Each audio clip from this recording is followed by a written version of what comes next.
parole est à notre collègue El Hadji Oumar Youm.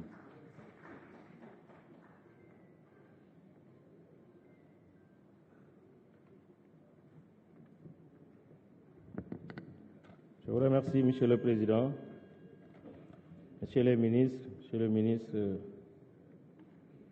Amadou Talla, Mesdames, Messieurs Madame la Secrétaire Générale, Mesdames, Messieurs les directeurs généraux, je peux même dire chers amis, parce que vraiment je n'ai que des amis dans ce ministère, de grands collaborateurs qui ont été très précieux pour moi, sont des militants vraiment engagés pour le développement territorial. Monsieur le ministre, après mes félicitations, je dois vous encourager et me réjouir en fait des progrès qui ont été notés dans ce ministère, des progrès de la décentralisation depuis l'acte 3 qui consacre les territoires et qui le met au cœur des politiques publiques aujourd'hui. Donc l'acte 3, on peut dire que c'est la déclinaison territoriale du plan Sénégal émergent. L'objectif de l'acte 3, c'est justement d'avoir l'émergence des territoires qui sont maintenant au cœur des activités avec des innovations importantes. Parce que ça aussi, il ne faut pas l'oublier. Je veux juste rappeler que depuis très longtemps, le Sénégal, c'était quand même deux Sénégal.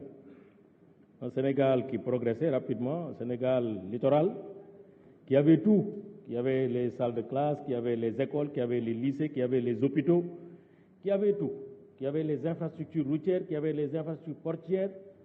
Un Sénégal qui était à la limite à l'abandon, isolé, particulièrement le Sénégal des territoires frontaliers, où il n'y avait absolument rien. Donc l'acte 3 est venu corriger ces disparités territoriales à travers d'abord deux innovations majeures, la communalisation intégrale, qui devait mettre fin à cette dichotomie commune rurale, communauté rurale, commune urbaine, avec des inconvénients dans le fonctionnement des communautés rurales, où il y avait beaucoup de facteurs limitants au développement de ces territoires qui étaient considérés comme des territoires pour l'agriculture, pour les activités primaires.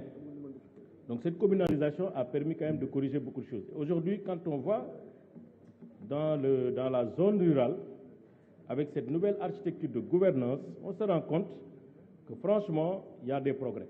D'abord des progrès en matière de ressources humaines. Aujourd'hui, ceux qui sont au niveau de ces communes en tant que maire, avec les équipes municipales, font un excellent travail. C'est le cadre de haut niveau. En son temps, ce n'était pas aussi attractif. La départementalisation aussi répond à une logique de proximité spatiale pour permettre justement d'avoir le maximum de proximité dans la gouvernance.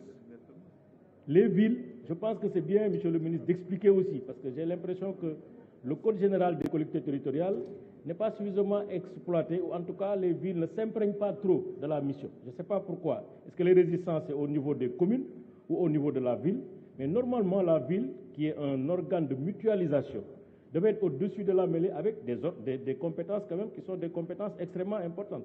C'est-à-dire la gestion des déchets, l'éclairage public, le plan d'occupation des sols, etc., etc. Donc, les villes avaient quand même beaucoup de compétences et devaient justement jouer ce rôle.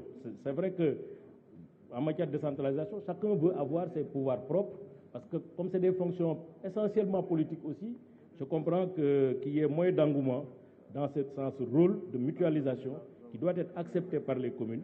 On a parlé des salaires aussi, mais il faut comprendre que dans cette affaire-là, les salaires des communes d'arrondissement, c'était les maires des communes d'arrondissement qui avaient 500 000 francs. Ils n'étaient pas plus de 30, c'était Dakar, Rufisque, Guédiawaye, etc.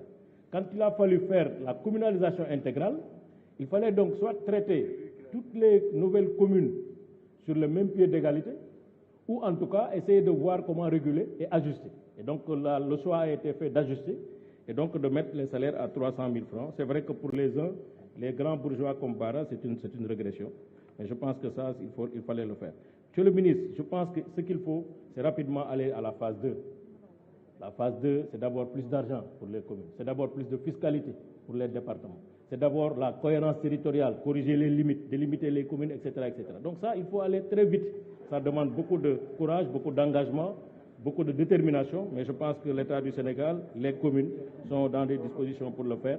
La fonction publique locale, pour terminer, je pense que quand même une loi de 2011 qui est en train d'être mise en œuvre 15 ans, 16 ans, 17 ans après, je trouve que ce n'est pas tellement performant. Donc il va falloir travailler avec les travailleurs de ces collectivités pour mettre en place la fonction publique et la rendre effective. Je vous remercie.